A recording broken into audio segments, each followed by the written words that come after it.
August September ತನಕ ತಡ್ಕೊಳ್ಳಿ, ಅದಾದಮೇಲೆ ಬದಲಾವಣೆಯ ಗಾಳಿ ಬೀಸುತ್ತೆ, ಅದಾದಮೇಲೆ ಕ್ರಾಂತಿ ಆಗುತ್ತೆ. ಇಂಥವೆಲ್ಲ ಮಾತಾಡಿದರು ರಾಜಣ್ಣವರು. ಅದೆಲ್ಲ ಮಾತಾಡಾದಮೇಲೆ ಮುಖ್ಯಮಂತ್ರಿಗಳ ಮನೆಗೂ ಹೋದರು, ಮುಖ್ಯಮಂತ್ರಿಗಳ ಜೊತೆಗೂ ಕೂಡ ಚರ್ಚೆ ಮಾಡಿದ್ರು.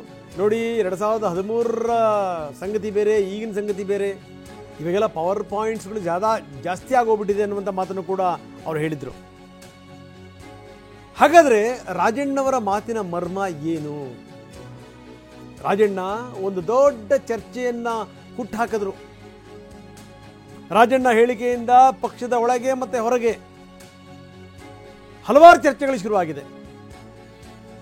ಕ್ರಾಂತಿ ಅನ್ನೋದಾದರೆ ಯಾವ ರೀತಿಯ ಕ್ರಾಂತಿ, ಈ ಕ್ರಾಂತಿಯನ್ನು ಯಾರು ಮಾಡ್ತಾರೆ, ಇದು ಸಂಗತಿ. ಅದಾದಮೇಲೆ ಸತೀಶ್ ಜಾರಕಿಹೊಳಿ ಕೂಡ ಹೇಳಿದರು, ಇಲ್ಲ ಒಂದಷ್ಟು ಬದಲಾವಣೆ ಆಗೋದು ನಿಜ, ಆದರೆ ದೊಡ್ಡ ಬದಲಾವಣೆ ಅಂತ ನನಗೆ ಅನಿಸಲ್ಲ ಅಂತ. ಮುಖ್ಯಮಂತ್ರಿಗಳು ಕೂಡ ಇವತ್ತು ಅದನ್ನೇ ಹೇಳಿದ್ದಾರೆ, ಬದಲಾವಣೆ ಆಗುತ್ತೆ ಅಂದಿದ್ದಾರೆ, ಇಂಥದ್ದೇ ಬದಲಾವಣೆ ಅಂತ ಹೇಳಿಲ್ಲ. ಸಣ್ಣ ಪುಟ್ಟ ಬದಲಾವಣೆ, ಸಣ್ಣ ಪುಟ್ಟ ವ್ಯತ್ಯಾಸ ಅಷ್ಟೇ ಅಂತ ಹೇಳಿದ್ದಾರೆ ಮುಖ್ಯಮಂತ್ರಿಗಳು.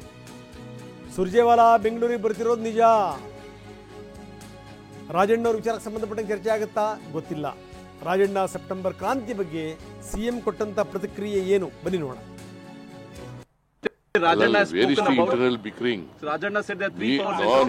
ರಾಜಣ್ಣ ಏನ್ ಹೇಳಿದಾನೆ, ಬೆಳವಣಿಗೆ ಆಗ್ಬಹುದು ಅಂತ. ದೇರ್ ಆರ್ ಡೆವಲಪ್ಮೆಂಟ್ಸ್ ಅಂತ ಹೇಳಿದ್ದಾರೆ. ಇಟ್ ಡಸಂಟ್ ಮೀನ್ ಹಿಂಗೆ ಆಗುತ್ತೆ ಅಂತ ಹೇಳಿಲ್ಲಲ್ಲ. ಹಿಂಗೆ ಆಗಿತ್ತೆ ಅಂತ ಹೇಳಿದಾರ?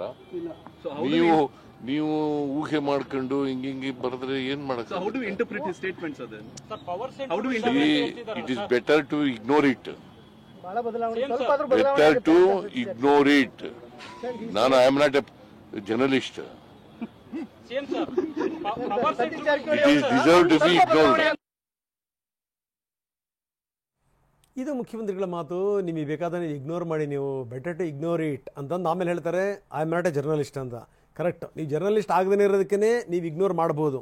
ಜರ್ನಲಿಸ್ಟ್ ಆಗಿರುವಂಥವರು ಯಾರೂ ಕೂಡ ಇಂಥ ಸ್ಟೇಟ್ಮೆಂಟ್ಗಳನ್ನು ಇಗ್ನೋರ್ ಮಾಡಲ್ಲ. ಹೀಗಾಗಿ ನಾವು ಏನೇನು ನಡೆಯುತ್ತೆ ಅದೆಲ್ಲವನ್ನೂ ಕೂಡ ನಿಮಗೆ ತೋರಿಸುವಂಥ ಪ್ರಯತ್ನವನ್ನು ಮಾಡ್ತೀವಿ. ಮುಖ್ಯಮಂತ್ರಿಗಳು ಇದಕ್ಕೆ ತೇಪೆ ಹಾಕುವಂಥ ಪ್ರಯತ್ನ ಮಾಡಿದ್ದಾರೆ. ಅದೊಂದು ಕಡೆಗಿರಲಿ. ಇನ್ನು